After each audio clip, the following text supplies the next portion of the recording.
ఆయనే స్వయంగా చెప్పుకున్నాడు, నేను అందరిలాగా ఒక అమ్మకు పుట్టలేదు, నన్ను దేవుడే స్వయంగా ఈ భూమి మీదకి పంపించాడు అని. ఆయనకి ఎప్పుడు తెలిసిందట ఆ విషయం? తల్లి బతికున్నంతకాలం ఆయనకి ఆమెకే పుట్టానేమో అనిపించిందట. బట్ ఆవిడ చనిపోయిన తర్వాత ఈయనకి ఎక్కడో అర్థమైందట, లేదు నేను పుట్టలేదు మామూలుగా అందరిలాగా మనుషులాగా, నన్ను దేవుడు ప్రత్యేకంగా పంపించాడు ఈ భూమి మీదకి అని. पहले जब तक माँ जिंदा थी मुझे लगता था कि शायद बायोलॉजिकली मुझे जन्म दिया गया है।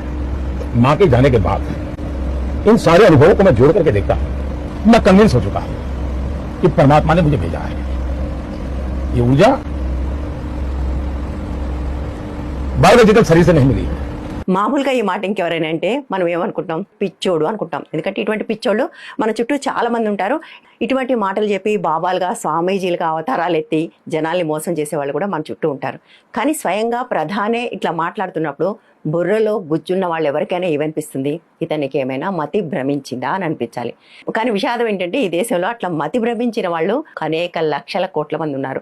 వాళ్ళందరూ వెంటనే బహుశా ఈ పాటికి చాలా బిజీగా అవును మోదీజీని దేవుడే స్వయంగా పంపించాడు అనడానికి ఉన్న రకరకాల ఆధారాలను, అఫ్కోర్స్ అవన్నీ ఫేక్ ఆధారాలు అనుకోండి, రకరకాల ఆధారాలు ఇవి అంటూ ఈ పాటికి అనేక వాట్సాప్ ఫార్వర్డ్లు తయారు చేసే పనిలో బిజీగా ఉండుంటారు. మనం మాట్లాడుకుంటున్నప్పుడు వాటిని ఫార్వర్డ్ కూడా చేస్తూ ఉంటుంటారు. అండ్ గుడ్డిగా ఫాలో అయ్యే వాళ్ళు వీటిని నమ్ముతారు, ప్రచారం చేస్తారు అని ఎంత నమ్మకం లేకపోతే ఇటువంటి మాటలు మాట్లాడతారు.